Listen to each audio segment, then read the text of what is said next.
Então, a gente estava falando, Tom, até na aula passada, a respeito do tratamento desse ar comprimido, né? Após o processo de compressão, né? E armazenamento. Então, a gente viu que alguns fatores, eles vão ser importantes para que a gente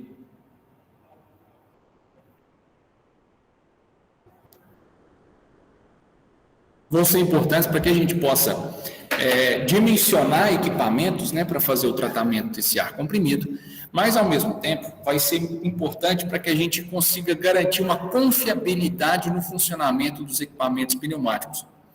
A gente viu lá que a umidade é um dos grandes problemas que a gente tem em equipamentos pneumáticos, justamente porque a presença dela dentro desses sistemas, ela é altamente prejudicial para o bom funcionamento dos equipamentos, sejam eles atuadores, válvulas e daí por diante, né? Pessoal, quando a gente fala em tratamento desse ar, nós falamos na aula passada a respeito do resfriamento do ar, que já consegue garantir uma boa qualidade desse ar comprimido de descarga, né? Ou seja, quando eu faço o resfriamento desse ar, consequentemente, eu tenho uma retirada dessa umidade por questão de condensação, onde eu já consigo garantir uma retirada muito grande do percentual de água que está presente dentro desse ar comprimido após a compressão. Só que a gente também viu que o processo de resfriamento do ar, independente do sistema que eu estou utilizando, o resfriamento do ar ele não é suficiente. Então, além do resfriamento, eu também preciso fazer uma secagem desse ar, uma desumidificação desse ar. Então, quando eu falo em desumidificar o ar comprimido, eu estou falando em eliminar, mas é muito difícil eliminar a umidade por completo, né? Então, eu estou falando de reduzir ao máximo a umidade desse ar comprimido. Então, a secagem completa, não vou falar que ela é impossível, mas eu estou falando que ela é muito cara e muito complicada. Então, a gente parte do princípio que o ar está seco, quando, na verdade, ele não está 100% seco. Nós estamos falando que ele está trabalhando num nível, um percentual de umidade presente nele, que não vai afetar nem a operação e nem a lubrificação dos componentes pneumáticos. Então, ele não vai gerar problemas nos componentes pneumáticos, mesmo que ainda tenha uma quantidade mínima de umidade dentro desse ar comprimido. Beleza?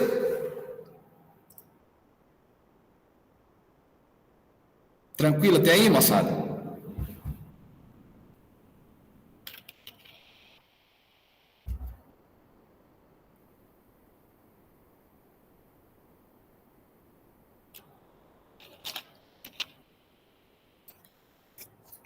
Junto com isso, nós estamos falando que um secador de ar, né, ele vai ser extremamente caro. Então, muita gente, turma, negligencia os secadores de ar pelo custo alto, tanto do processo quanto do equipamento em si. Então, muita gente se contenta só com os resfriadores de ar e desconsidera a secagem. Porém, a secagem ela é tão ou mais importante do que os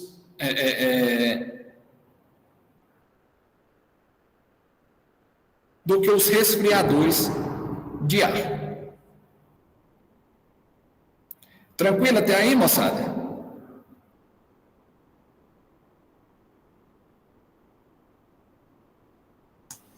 Tranquilo, Thiago.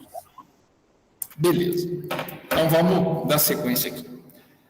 Turma, quando a gente fala em custos de manutenção relativos à presença da umidade, a gente consegue, se a gente conseguir fazer esse levantamento do quanto se gasta de manutenção ao longo de um tempo, né, por simples presença de umidade no meio do ar comprimido, a gente consegue fazer e contabilizar essa questão da presença, da compra de um secador de ar.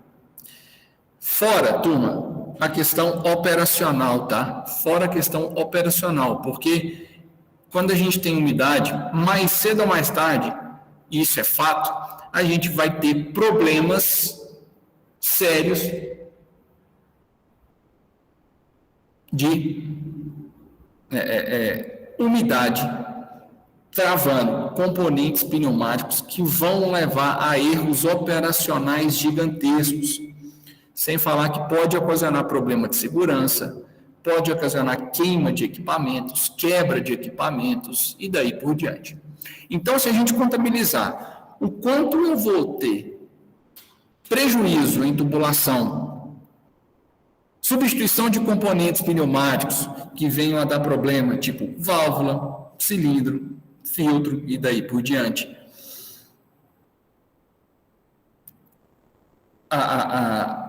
O prejuízo operacional em itens, por exemplo, como em atividades como pulverização, como pintura. Se eu conseguir contabilizar o aumento de produtividade, eu vou conseguir justificar o investimento nesses secadores de ar. Então, Tom, basicamente, a secagem ela pode ocorrer por 3 processos distintos. Refrigeração, por absorção e por adsorção. Então, absorção e adsorção são 2 sistemas diferentes em alguns aspectos e muito semelhantes em outros aspectos que eu vou mostrar para vocês agora. Então, vamos lá. Por refrigeração, nós temos um sistema que vai funcionar para secagem desse ar, basicamente resfriando esse ar. Então, ele vai ser o ar comprimido, após o armazenamento, ele vai ser submetido a uma temperatura baixa. Essa temperatura baixa vai provocar a condensação dessa água presente, né, nesse ar comprimido. Consequentemente, a gente vai criar um mecanismo de expulsão, de purga dessa água. Beleza? Então, eu vou resfriar o ar comprimido por esse processo de secagem por refrigeração.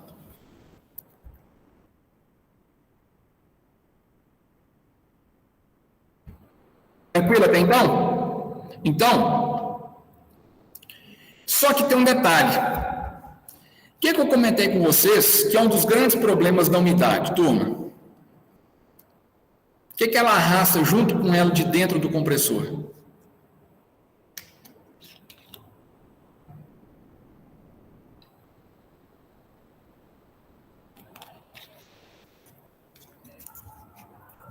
Vamos lá, vamos ver se vocês lembram. O que o ar comprimido acaba arrastando de dentro do compressor?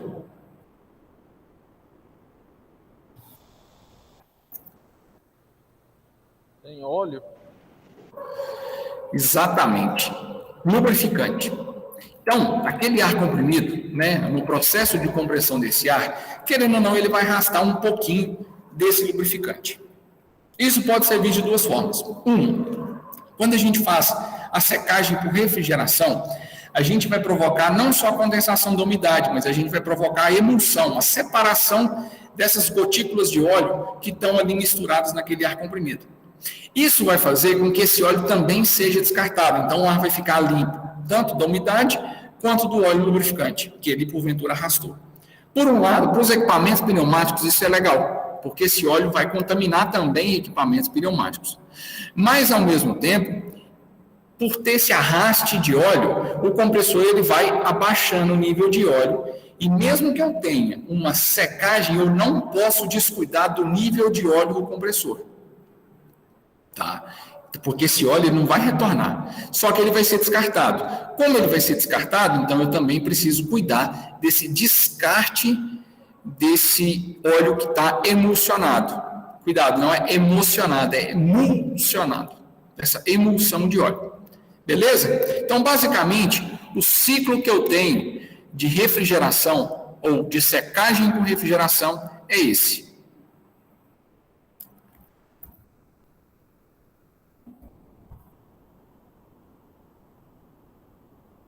Beleza? É isso. O que tem nesse sistema? Turma, o ar úmido. Na verdade, o que a gente está chamando de ar úmido é aquele ar comprimido que vai sair do reservatório. Então, esse ar úmido, ele saiu, né? Ele vai entrar no pré-resfriador. Nesse pré-resfriador, ele vai fazer uma primeira refrigeração, vai sofrer uma primeira queda de temperatura, porque ele vai trocar calor com a tubulação que tem o ar frio, seco. Então, uma vez que esse ar úmido entrou no pré-resfriador, ele tem uma primeira queda de temperatura e depois ele vai para o resfriador principal. No resfriador principal, ele vai trocar calor com uma tubulação onde eu tenho um fluido refrigerante. Freon, pode ser amônia, pode ser qualquer um R22, um R34, qualquer um desses fluidos que a gente tem. Então, no resfriador principal, ele vai aí sim ter uma queda de temperatura brusca, porque ele troca calor com uma tubulação frigorífica, uma tubulação que possui um fluido refrigerante. Claro, no sistema de ar-condicionado, por exemplo, nós temos a parte condensadora e evaporadora. Aqui nós temos o mesmo funcionamento.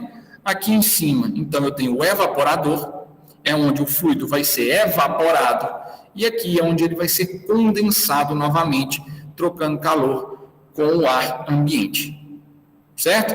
Então, o ar que a gente vai consumir, pré-resfriador, resfriador principal, refrigerou, ele vai para um separador de condensado.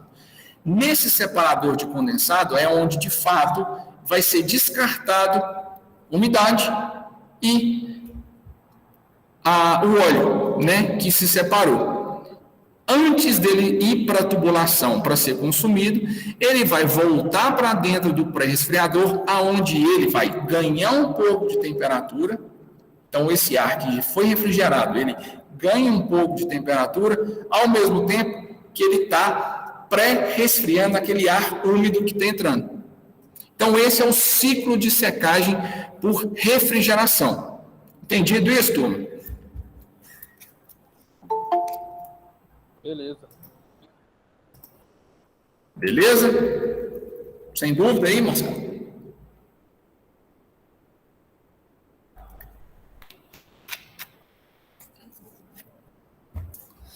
Bom, então, basicamente o que está falando aqui é o que eu expliquei para vocês, né? E aí, turma, isso vai ser importante para que esse ar que vai ser consumido, ele tenha uma qualidade excelente, sem causar prejuízo aos equipamentos pneumáticos. E aí nós estamos falando de parafusadeira, nós estamos falando de ferramenta pneumática, nós estamos falando de cilindro, nós estamos falando de válvula, nós estamos falando de atuador, nós estamos falando de todo e qualquer componente pneumático que não pode nem sonhar com umidade. Quando eles vêm unidade, mais cedo ou mais tarde eles vão travar e vai te gerar prejuízo, vai te gerar problema decorrente disso. Beleza? Turma, por que é importante esse pré-resfriador? Primeiro, para economia de energia ao resfriar esse ar úmido. Então, você gasta menos energia do fluido refrigerante para gerar esse ar frio, seco, certo? Esse é o primeiro ponto. Segundo ponto, que o ar comprimido, ao vir na tubulação e entrar no pré-resfriador já frio,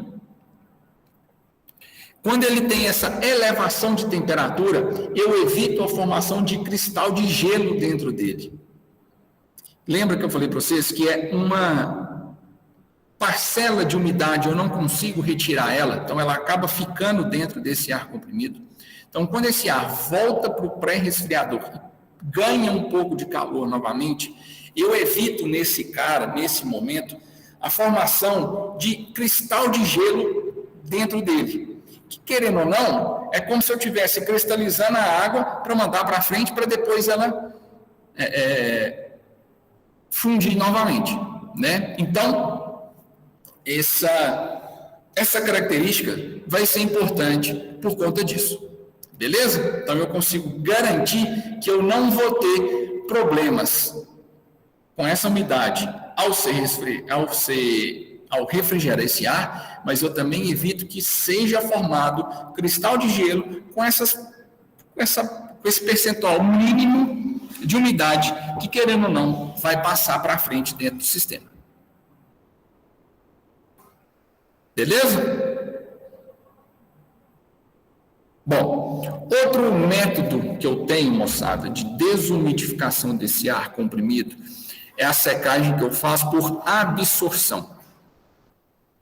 Então, essa secagem por absorção, eu vou fazer com que esse ar comprimido ele entre em contato com uma substância, seja ela sólida, líquida ou gasosa, mas quimicamente essa substância ela vai atrair as moléculas de umidade.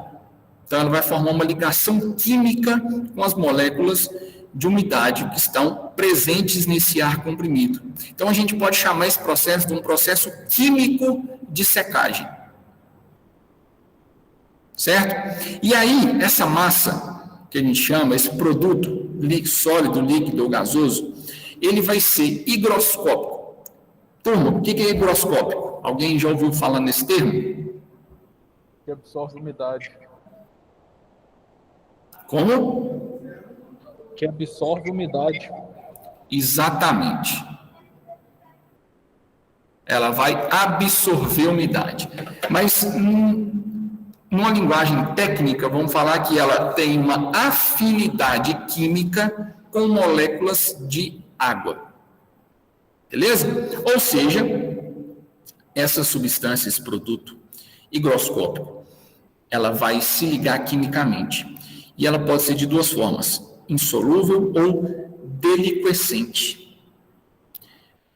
O que é insolúvel? Insolúvel vai quando, eu vou considerar quando ela vai reagir com vapor de água, mas ela não se liquefaz. Ela continua no estado sólido. Deliquescente, quando é um produto deliquescente, significa que ao reagir com o vapor de água, ela vai virar líquido. Beleza? Então, turma, o que é mais comum de se utilizar? Cloreto de cálcio, cloreto de lítio e uma resina chamada de Dryolite. São os mais comuns da gente utilizar na secagem por absorção. Então, eu tenho a entrada de ar úmido, eu tenho as pastilhas de secantes e eu tenho o ar seco saindo aqui.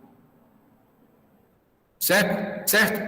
Então, essa secagem por absorção, esse ar, ao entrar em contato com essas partículas, com essas pastilhas, elas vão absorver a umidade e essa umidade, ela vai ser descartada.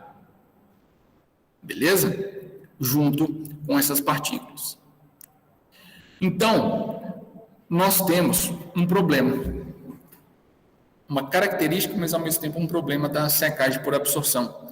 Essas partículas, essas pastilhas de secantes que vão absorvendo umidade, elas vão sendo consumidas. Então, esse produto, ele vai sendo consumido, consequentemente, a secagem vai perdendo eficiência.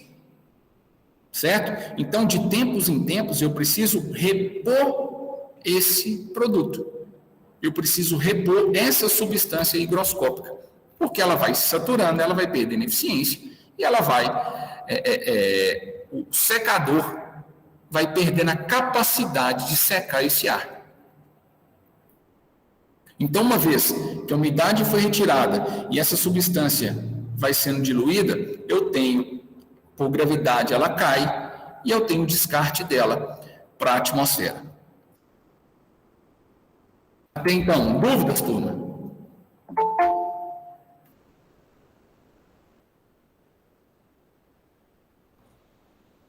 Por mim tá tranquilo. Tranquilo, Thiago. Beleza.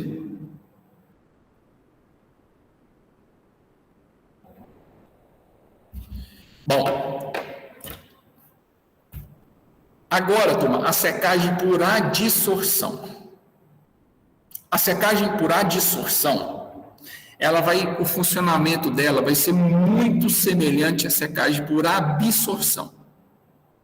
A diferença principal é porque na adsorção eu tenho a possibilidade de regenerar a substância adsorvente.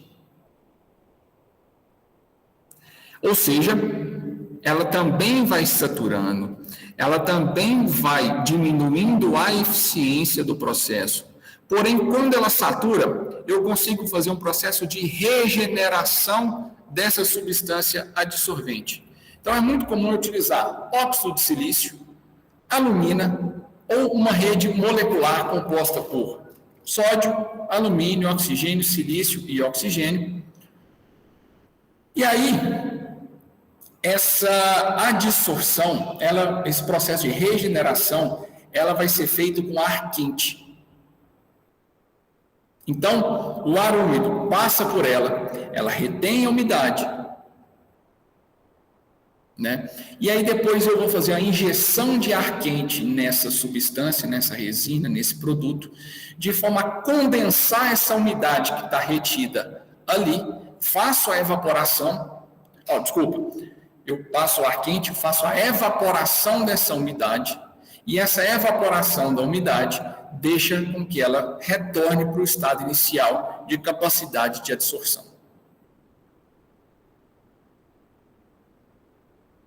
Beleza? Então, basicamente eu tenho um conjunto aonde na absorção eu ligo quimicamente e aí esse material vai ser descartado, e na adsorção eu tenho uma retenção dessa umidade, mas eu consigo fazer a regeneração desse material. Então, o tipo mais comum da gente encontrar é a secagem por adsorção por torres duplas.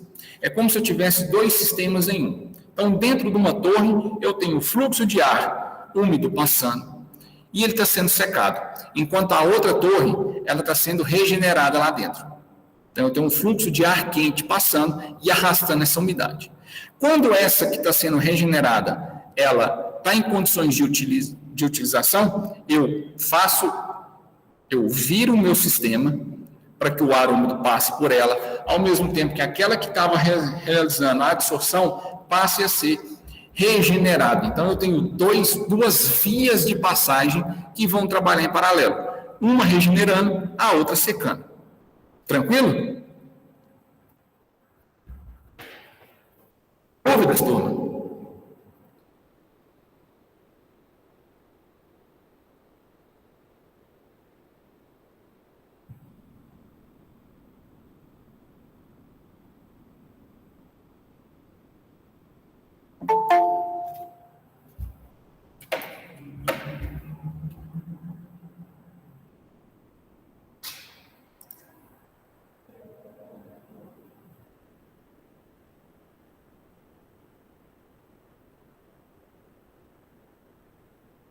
Tranquilo?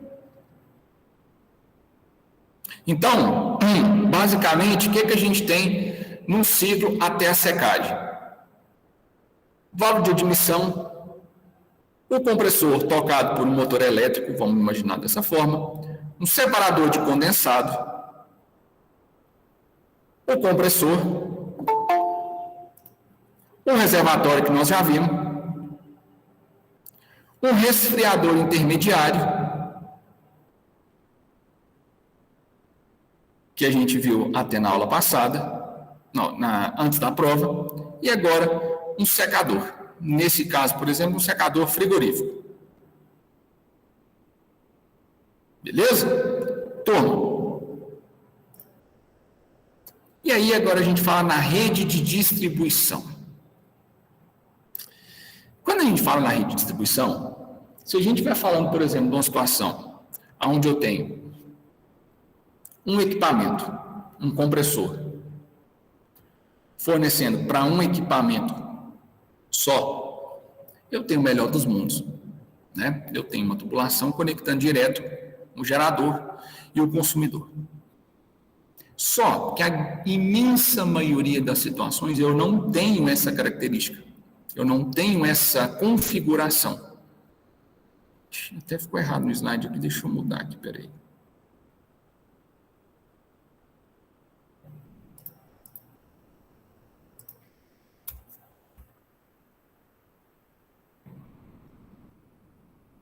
Então, o que é o mais comum de acontecer? Eu tenho uma unidade geradora centralizada ou unidades geradoras centralizadas em alguns pontos.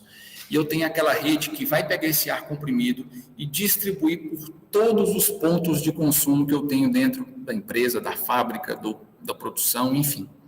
Certo? Seja ele qual for. Para um atuador pneumático, para uma válvula, para um ponto de encher, tocar uma válvula, uma ferramenta pneumática, ou ser um ponto simplesmente de limpeza de linha, enfim, qualquer ponto consumidor que seja, né?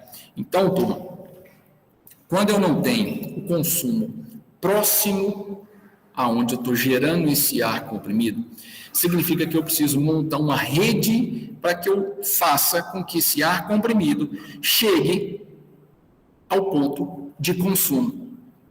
Então,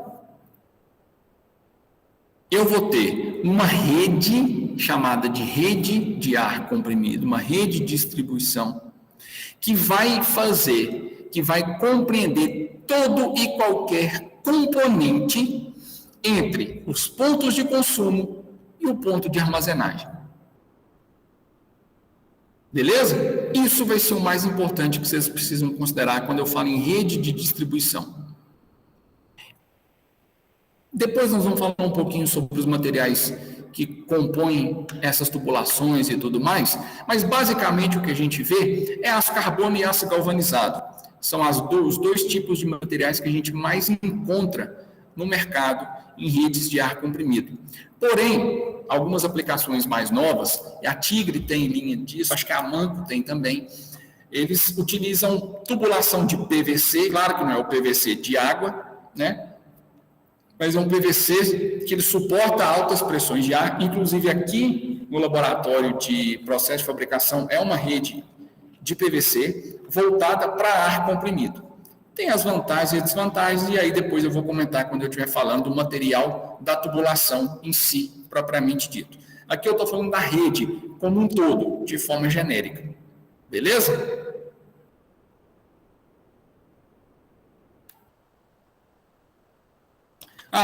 Pessoal, antes que eu me esqueça, essa disciplina, vocês tinham colocado, tinha até umas pessoas assistindo presencialmente, só que hoje não vem ninguém. Vocês vão continuar de forma presencial ou não?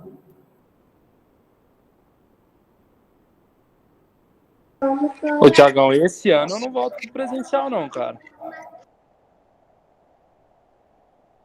Depois, eu vou pedir um favor para vocês, assim, por mim, qualquer jeito tá valendo, tá? Porque vocês tinham colocado, aí vieram no primeiro mês e tal, hoje, por exemplo, já não tem ninguém. Aí, o representante da sala de vocês é quem? Eu sempre esqueço.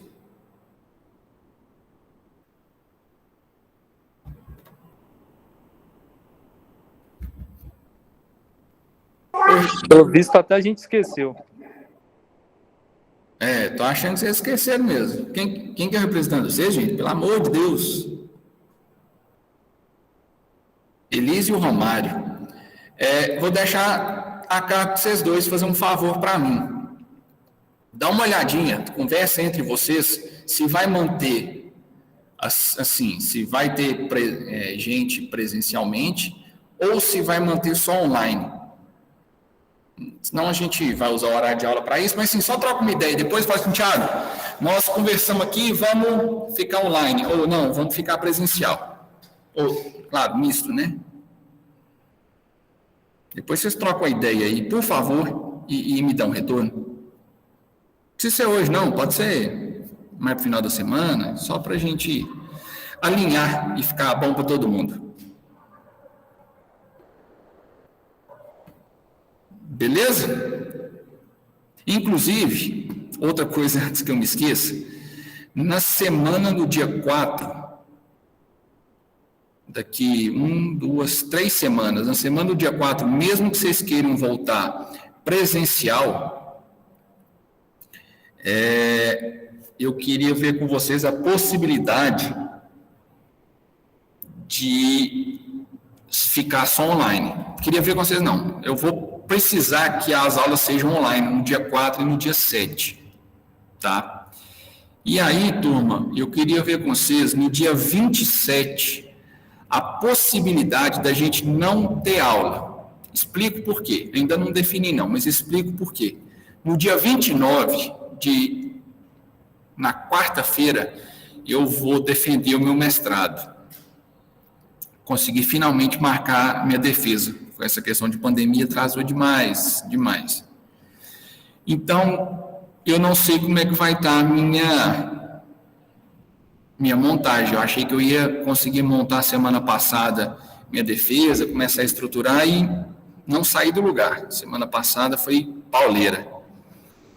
Então, talvez no dia 27 eu queria combinar com vocês, ver se a gente repõe essa aula num sábado, ou se eu deixo essa aula gravada e passo para vocês depois que eu fizer a defesa, e aí a gente vai conversando. Pode ser? Vocês não vão esquentar muita cabeça não, né?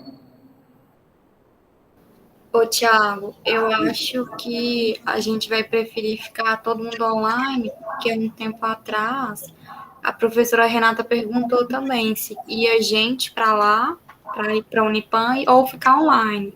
E aí a gente decidiu ficar online, porque quando vai gente, aí atrapalha muito a gente que está aqui em casa.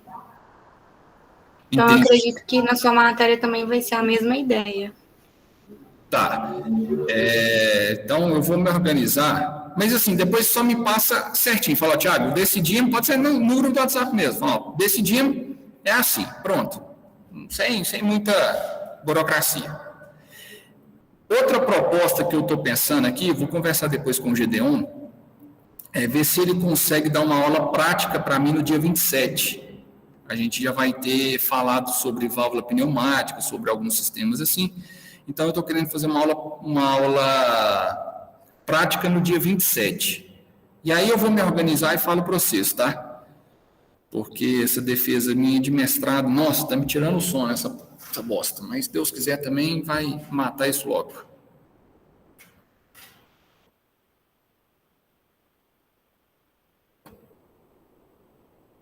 Tranquilo, Thiago. Boa sorte. Aí nós conversamos, então, mais nos dias.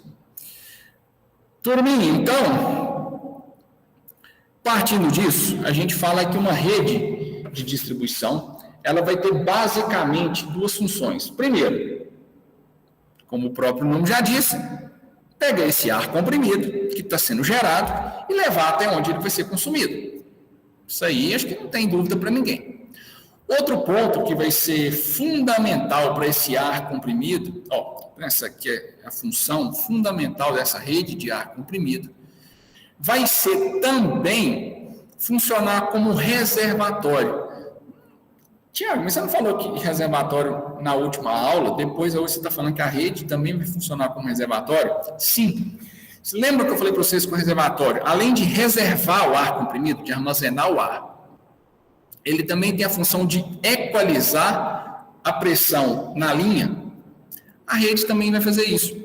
Além dela garantir uma equalização da distribuição, ela também garante uma equalização da pressão da distribuição desse ar comprimido.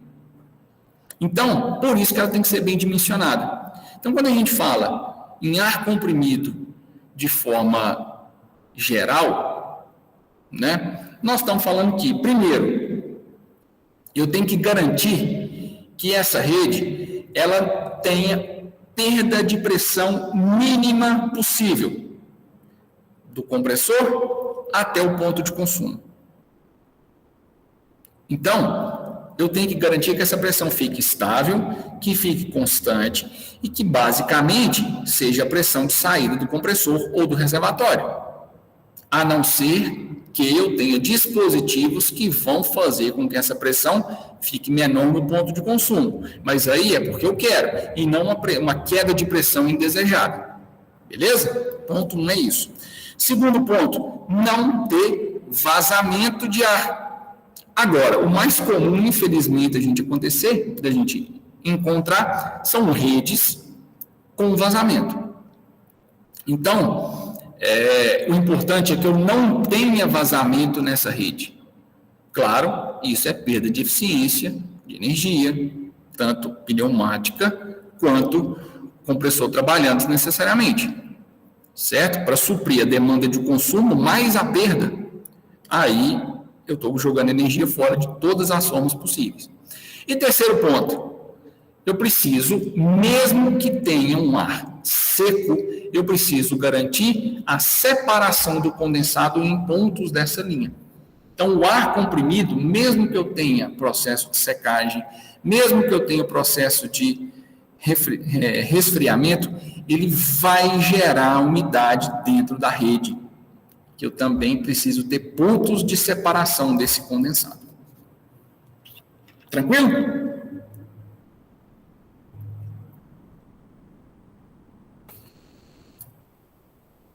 Beleza, turma? Até então?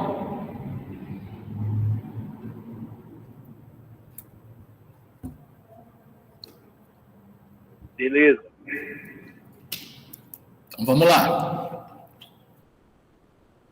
Primeiro ponto a ser considerado, moçada, quando eu vou estruturar uma rede de distribuição.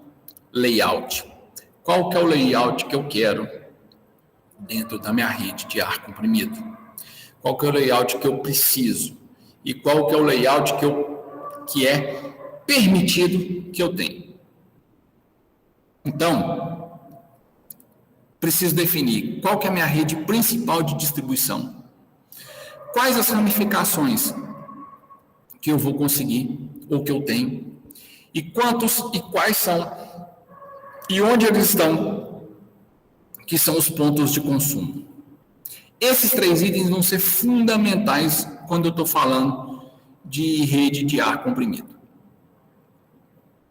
Então, para isso, vai ser importante para eu determinar a pressão nos pontos e a posição de válvulas, moduladoras, conexões, curvas, separador de condensado e daí por diante.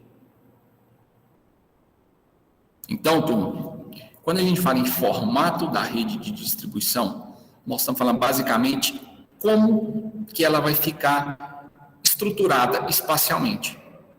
E, basicamente, vão existir 2 tipos de formato de rede de ar comprimido. O primeiro deles é o que a gente chama de rede em anel, ou rede fechada, ou circuito fechado. Então, vão ser esses 3 nomes. Significa que eu tenho um anel montado, fechado, como uma rede de distribuição principal, e eu tenho as ramificações todas derivadas dessa rede fechada. Então, é extremamente importante que essa rede nesse formato, ela vai manter uma pressão constante por toda ela, porque eu tenho uma equalização da pressão em todos os pontos. O ar comprimido vai ser distribuído de uma forma mais uniforme, principalmente onde eu tenho um consumo intermitente, ou seja, eu tenho aquele equipamento que consome o ar, corta o consumo, consome de novo, corta o consumo. Então, eu não tenho aquele consumo contínuo do ar comprimido. Porém, esse tipo de rede é mais difícil fazer a separação de umidade, porque eu não tenho uma direção definida do fluxo de ar. O ar pode estar circulando em toda e qualquer direção. Certo? Já uma rede em oposição ao circuito fechado, ou rede fechada, ou rede em anel, eu tenho o que eu chamo de circuito aberto, ou rede aberta. Não é que ela está aberta para a atmosfera, significa que ela não tem uma conexão do início e do fim dessa linha. certo? Então, muito utilizada para transporte pneumático, alimentação de ponto isolado, ou para quando eu mando para ponto muito distante de consumo. Então, basicamente, eu tenho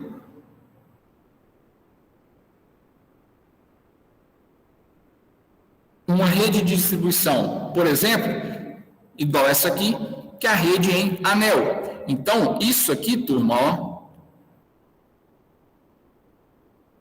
é o que eu chamo de anel da rede, ou seja, um circuito fechado, certo? Então, a rede, a alimentação dela vem por aqui.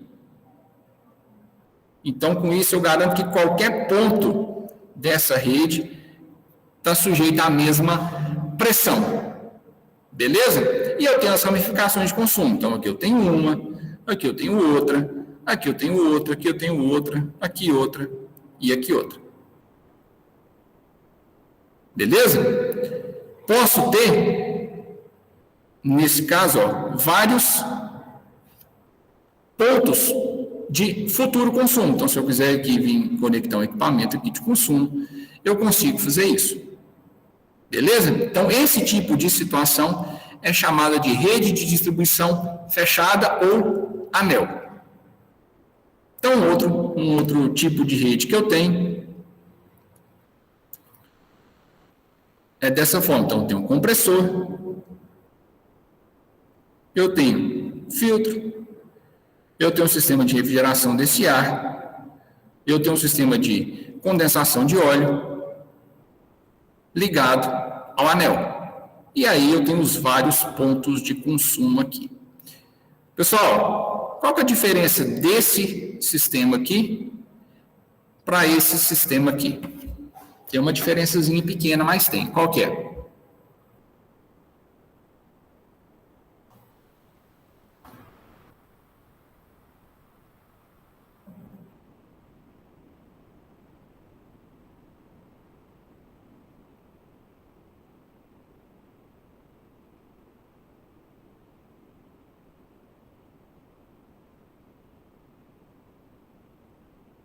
Vamos lá, gente, me ajuda aí.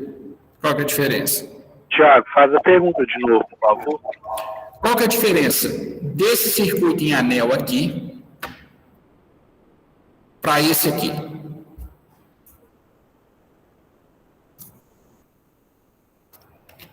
Deixa eu olhar o outro de novo, por favor.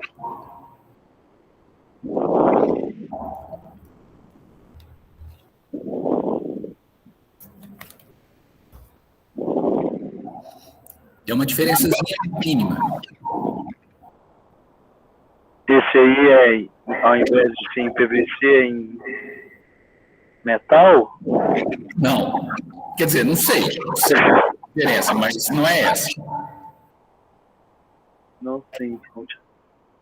Pessoal, onde que está sendo a captação desse ar aqui nos pontos de consumo? Por cima ou por baixo da rede, do anel? Por baixo, né? E esse aqui?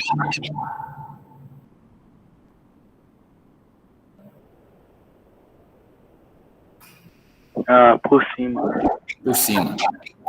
Onde que isso vai influenciar, turma?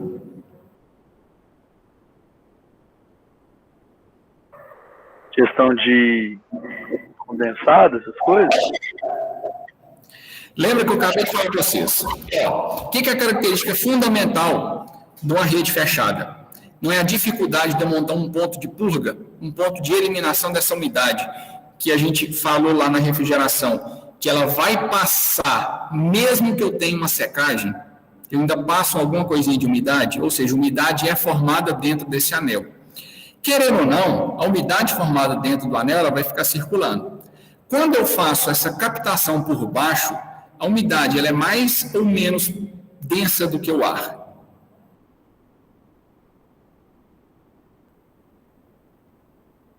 Mais denso. Ou seja, ela vai estar na parte inferior da tubulação, concorda? Concordo. Ou seja, quando eu tenho a captação por baixo da tubulação dessa forma do anel, a chance de eu arrastar a umidade para dentro do equipamento de consumo é grande. Porque eu já tenho dificuldade de purga nesse tipo de configuração de linha. E onde eu estou captando de um ponto que eu tenha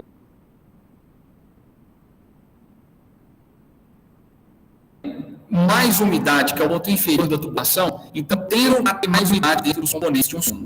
Dessa forma aqui, não. Dessa forma, por eu estar captando por cima, que a gente chama isso aqui, ó, de bengala. Então, quando eu tenho essa bengala, onde estou captando o ar comprimido por cima, significa que eu tenho uma diminuição ainda mais da possibilidade de captar essa umidade que está se formando no fundo dessa tubulação do anel aqui. Entendido?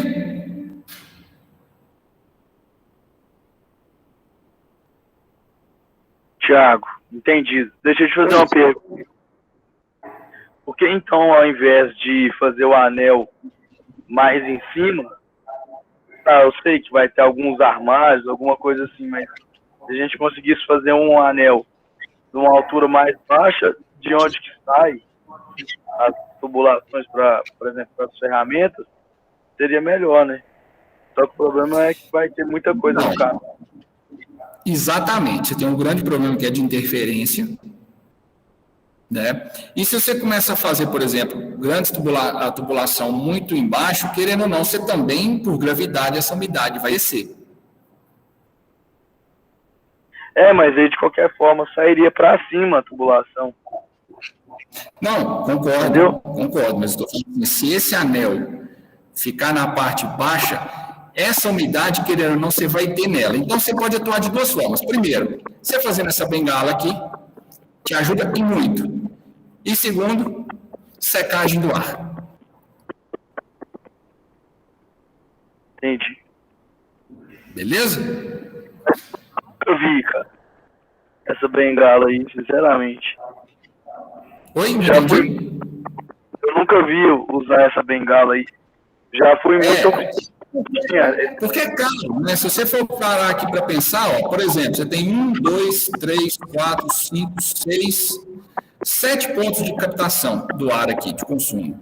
Então, você está gastando 2 curvas por ponto. Então, você está gastando aí 14 curvas, mais tubulação, mais a mão de obra de fabricar, de rosquear, de montar e tudo mais, não fica barato. Tá? Então, muita gente faz por economia, mas a economia é porca.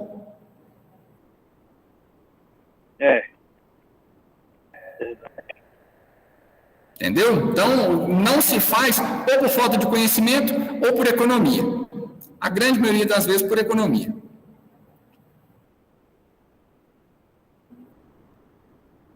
E aí, turma, essa distribuição é muito utilizada, né? E a gente tem essa configuração entre a entrada do ar e a rede de distribuição. Pode, inclusive, haver até um reservatório secundário, para eu garantir ainda mais uma homogeneidade na pressão de ar comprimido dentro dessa linha. Beleza? Então, essa é a configuração da rede em anel ou fechada. Agora, vou mostrar para vocês uma rede aberta. Turma, tem um anel formado aqui? Não. Tem um compressor. Aliás, tem um compressor. 2 compressores aqui jogando na rede. Armazenamento. Secagem. E a rede vem. Ou seja, ela vai até naquele ponto. Termina aqui, onde eu tenho 1, 2, 3, 4 pontos de consumo. Aliás, esse ponto aqui parece ser ponto de purga. Isso aqui é de purga, não é consumo. Então, 1, 2, 3 pontos de consumo, 4, 5, 6 pontos de consumo e outro ponto de purga aqui. Ou drenagem, tá? Esse aqui, ponto de drenagem. Como que eu sei? Esses aqui, onde consumo, tem a bengalinha ali, ó. Esses aqui, como é só para baixo, a gente monta um purgador nela. Então, turma, essa aqui vai lá no final e essa aqui vai lá no final. Esse tipo de rede de distribuição é chamado de rede de distribuição aberta. Então, essa é a configuração que eu tenho aqui. Para que eu tenho esse reservatório secundário aqui, moçada?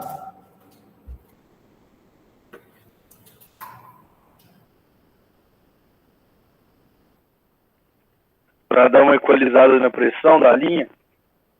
Exatamente, boa, Gabriel. Para dar uma equalizada na pressão da linha. O que é a tendência à medida que eu vou avançando para o final da linha? É a pressão cair. A pressão caindo significa que lá no final da linha eu vou ter uma pressão menor do que lá no início, porque ela vai sendo consumida. Certo?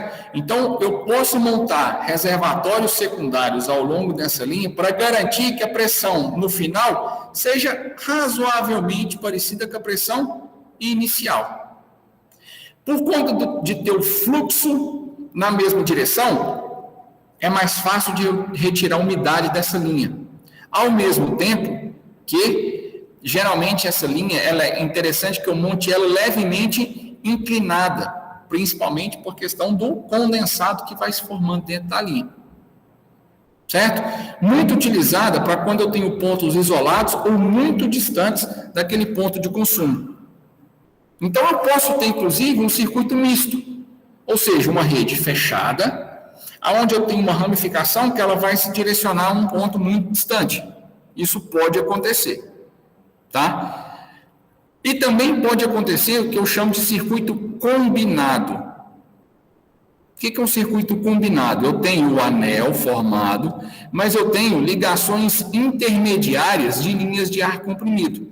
Então, eu garanto uma equalização mais perfeita ainda da pressão de consumo quando eu tenho um circuito combinado dessa forma aqui. Beleza? O que é a grande vantagem disso? Eu consigo individualizar essas linhas. Eu quero fechar o consumo aqui para fazer uma manutenção. Consigo fazer. Quero fechar nessa linha. Quero fazer uma manutenção nesse ponto aqui do anel. Então, eu fecho aqui e fecho aqui. Sei lá, aqui. Então, eu vou ter um anel mais curto, vamos dizer assim. Eu isolo uma parte dele para que eu consiga fazer um reparo, consiga fazer uma manutenção, consiga fazer uma substituição e daí por diante. Beleza? Entendido isso? Beleza. Turma, então tá aí um exemplo de rede de distribuição aberta. Outro exemplo também, né? Tem um compressor, tem um outro compressor. Eu tenho aqui uma interligação entre esses compressores e tal, e cada um direcionando a uma rede diferente. Então, um outro exemplo aí para vocês. Então, moçada, quando eu falo em rede de distribuição, eu posso ter todos esses componentes listados aqui para vocês. Então, eu tenho compressor, resfriador, separador de condensado, reservatório, purgador automático, um pré-filtro, secador, outro filtro coalescente, purgador automático, separador de água e óleo, separador de condensado. Então, num anel, turma, mesmo que eu tenha essa dificuldade em retirar essa umidade, é interessante que eu tenha separadores e purgadores montados nessa linha. E aí depois nós vamos ver um pouquinho sobre esses purgadores nas próximas aulas. Beleza?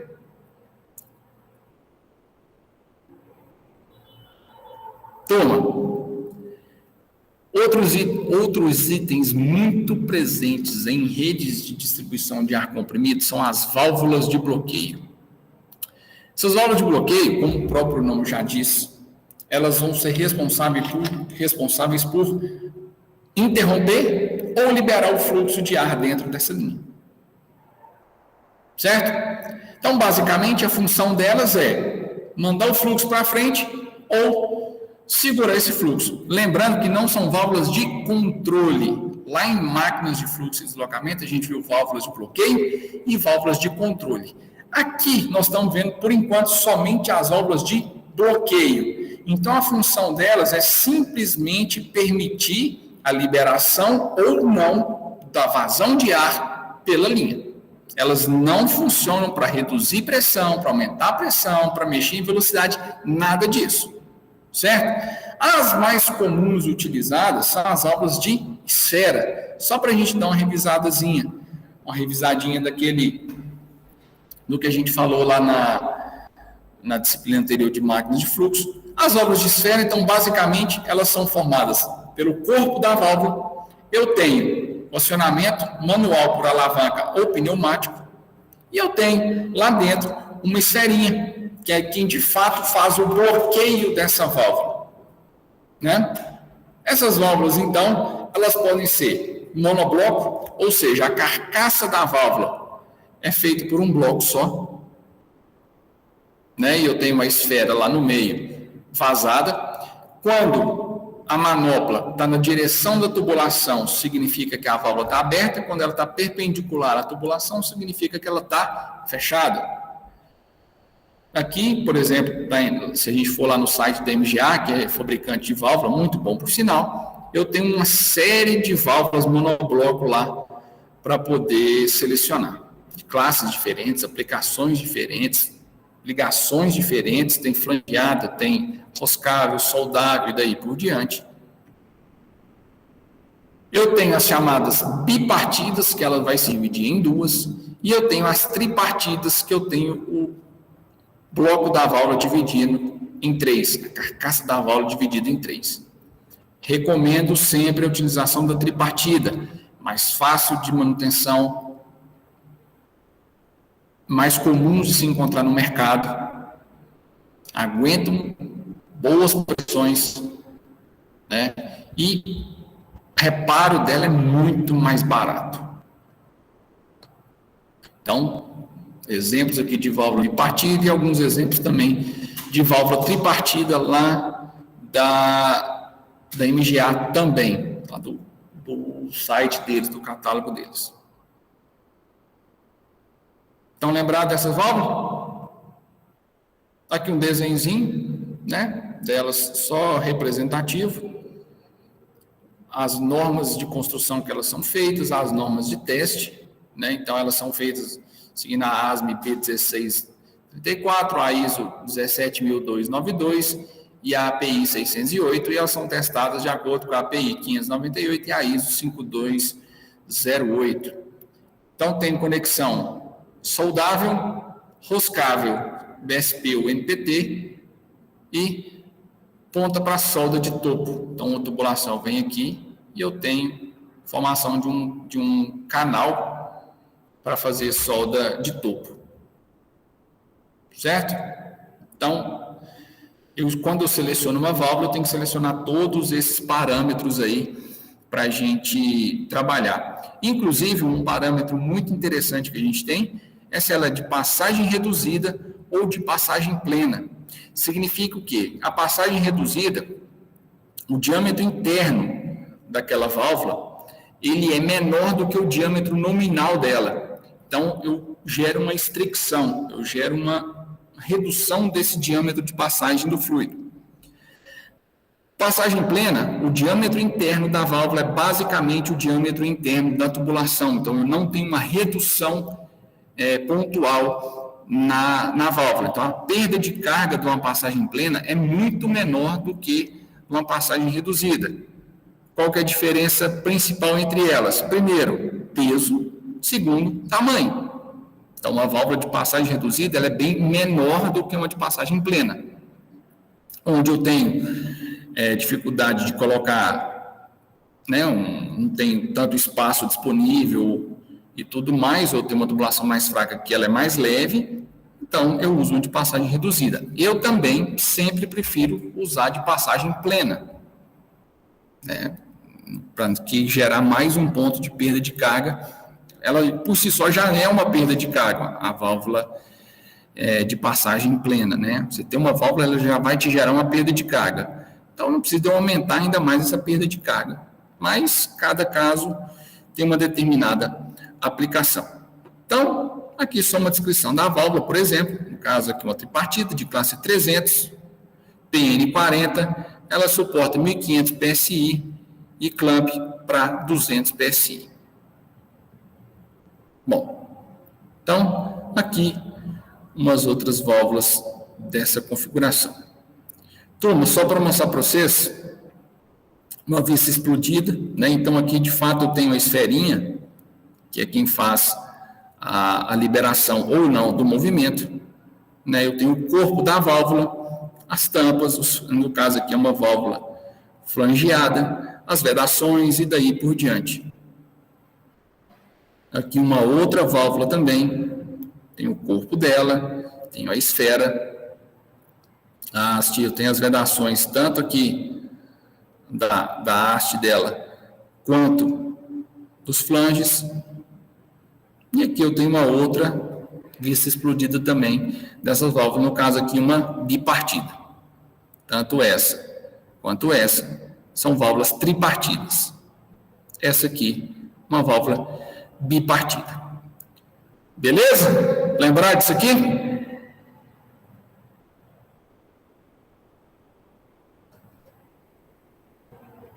Lembramos. Então tá bom, vou cobrar de vocês, hein? Então, moçada, por hoje